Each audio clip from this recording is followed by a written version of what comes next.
In from Super Tuesday, where 16 states, including North Carolina, held primaries for city, state, and federal races. We have those results scrolling at the bottom of your screen throughout our newscast. One race we are keeping a close eye on is for the Republican primary for the 6th Congressional District. The race for that district is still too close to call this morning. At this hour, no candidate has received more than 30% of the vote that is needed to secure the win. So we want to bring in Maria DeBone now. Maria, who are the front runners after last night, and what does this mean? Well, the two candidates that received the highest amount of percentage of that vote are both Republicans, Addison McDowell and Mark Walker. Now, McDowell has a slight lead over Walker with a little over 26% of the vote. Walker received a little over 20% of the vote. Neither had over 30% to secure a win, so they'll head now to a runoff. And last night, both candidates announced their intent to fight in a May runoff. Wake Forest political science professor John Dinan says there is a 2-month period until a runoff takes place, so there's time for candidates to put out campaign advertisements and do more canvassing, all to secure that seat. And that's something both Walker and McDowell are ready to do. And I hope to keep all of your support and to earn the support of even more of the 6th District voters. And I hope you'll agree with me, and I hope you'll agree with President Donald Trump, that I am the best candidate for the 6th District in North Carolina. And we're continuing to fight. So it's going to be interesting. It's a little bit of a flashback. 10 years ago in our first runoff, when we had the pastor versus the politician, this time it's going to be the pastor versus the lobbyist. And we're ready for that tonight.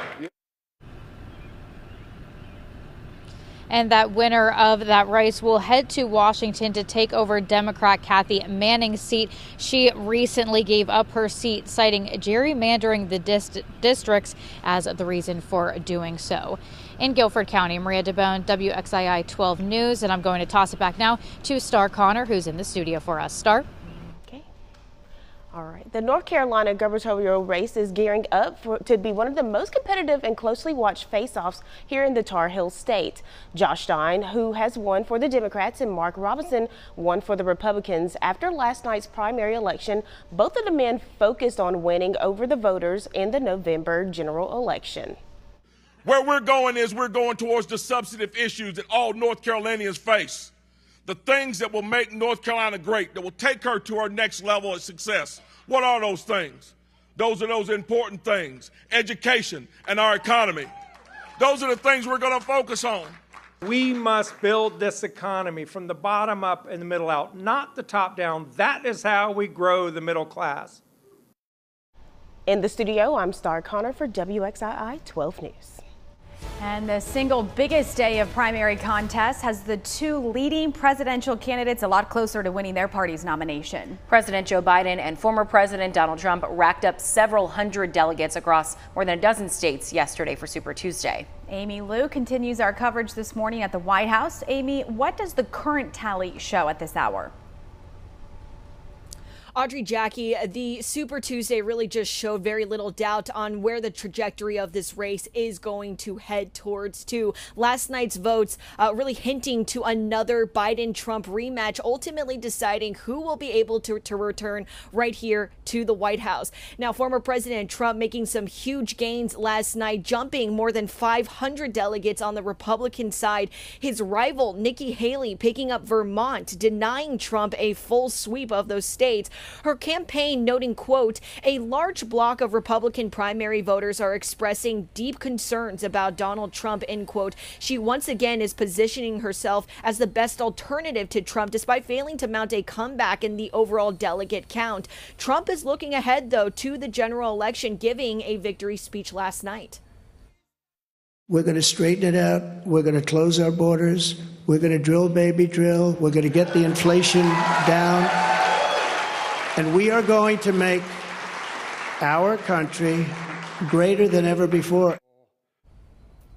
President Biden sweeping all 16 states last night, except for the U.S. territory of American Samoa, clapping back at his rival. Quote, millions of voters across the country made their voices heard, showing that they are ready to fight back against Donald Trump's extreme plan to take us backwards, end quote.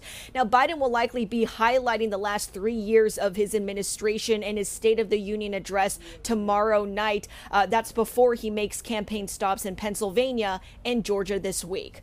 Reporting live at the White House this morning, I'm Amy Liu, WXII 12 News.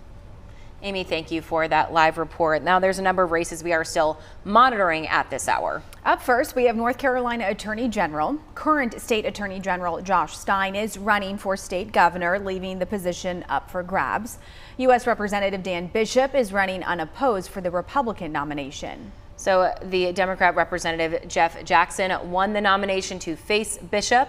The Attorney General provides legal opinions to the General Assembly and governor and represents the state in legal suits. If you scan the QR code at the bottom of your screen, that will take you to our comprehensive list of North Carolina's primary election results. It also goes over why North Carolina is considered a battleground state. A reminder, you can follow our election coverage on the free Very Local app. And just scroll to the Commitment tab to see our stories, including Bill O'Neill's one-on-one interviews with several candidates. Very Local is available in your phone's app store or anywhere you stream. It is 6:09 now to Davie County, where 2 teenagers are charged with bringing a gun to school. According to an email sent out to parents, the district says the teenagers brought the gun to Davie County High School last week. Both are expected to be charged with possession of a weapon on school campus and possession of a handgun by a minor. The students involved in the incident have been banned from campus. Now for an update to a story 12 Investigates has been following for weeks. Greensboro City Manager Taiwo Jayoba has resigned from his position as city manager effective immediately. He served in the role for about 2 years. His resignation comes after police were called to his home on December 28th by his 2 adult daughters, who said Jayoba was abusing them. Greensboro City leaders appealed a judge's decision to release the police body camera video footage from that night. This week, that appeal happened. Deputy City Manager Chris Wilson will resume the role of interim city manager for the time being. You can enjoy the newest exhibit at Renolda House this evening. We'll take a look at the interactive experience planned for its Drinks at Dusk event. But first, Severe Weather Preparedness Week continues in North Carolina. The tips you should know to keep yourself safe when high winds, hail, and tornadoes hit. Plus, our team coverage of the North Carolina primary will continue in just a few minutes. As we head into break, here's a look at the local results.